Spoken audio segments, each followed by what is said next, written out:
Okey, untuk susut nilai perabot, macam mana dapat 1253?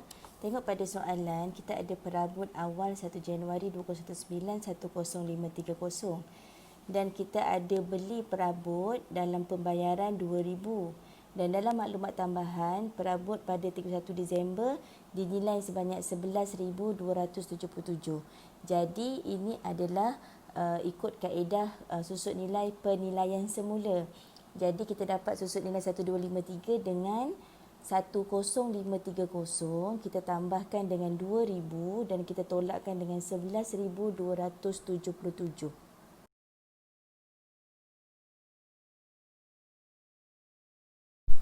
Yuran ahli 5560 kita dapat daripada mana? Ialah daripada akaun yuran yang kita buat tadi.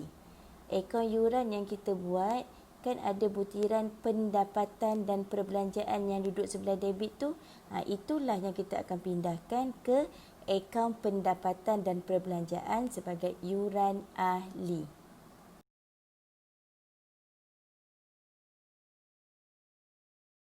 Macam mana pula dengan untung pertandingan 3000? Untung pertandingan 3000 tu, ingat, bila kelab jalankan perniagaan, dia ada dua keuntungan yang kita boleh dapat. Sama ada dia buat perniagaan yang melibatkan barang niaga dengan yang melibatkan bukan barang niaga. Kalau bukan barang niaga ni, dia macam buat pertandingan. Bila buat pertandingan, kita tengok yang kita terima, kita tolak dengan apa yang kita bayar.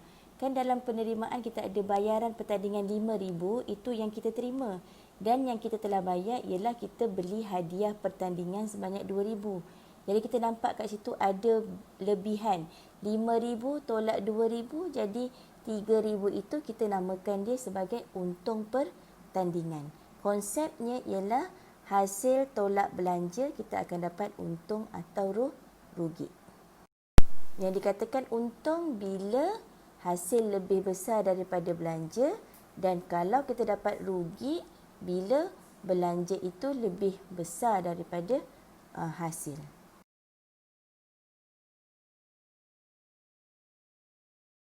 Okey, dalam pendapatan dan perbelanjaan, kita nak kira sama ada kelab kita ada lebihan atau kurangan.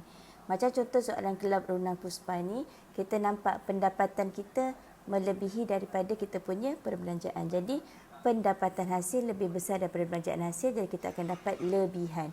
Tapi, kalau perbelanjaan hasil lebih besar daripada pendapatan hasil, kita akan dapat kurangan.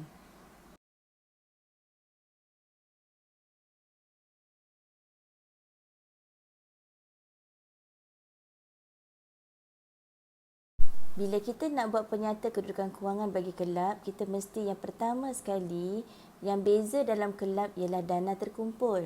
Jadi yang pertama kita mesti kena buat dana terkumpul. Kita kena kira dulu dana terkumpul awal.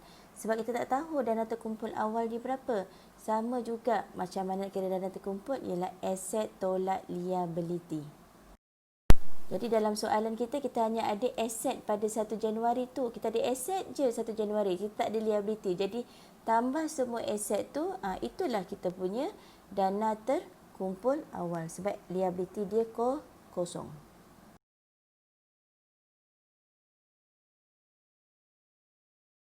Nampak tak, penyediaan untuk penyata kewangan tu dia tetap sama je semua. Aset bukan semasa sama, aset semasa sama, liability semasa sama. Okey, kalau ada liability bukan semasa pun sama. Yang membezakan hanyalah dana terkumpul.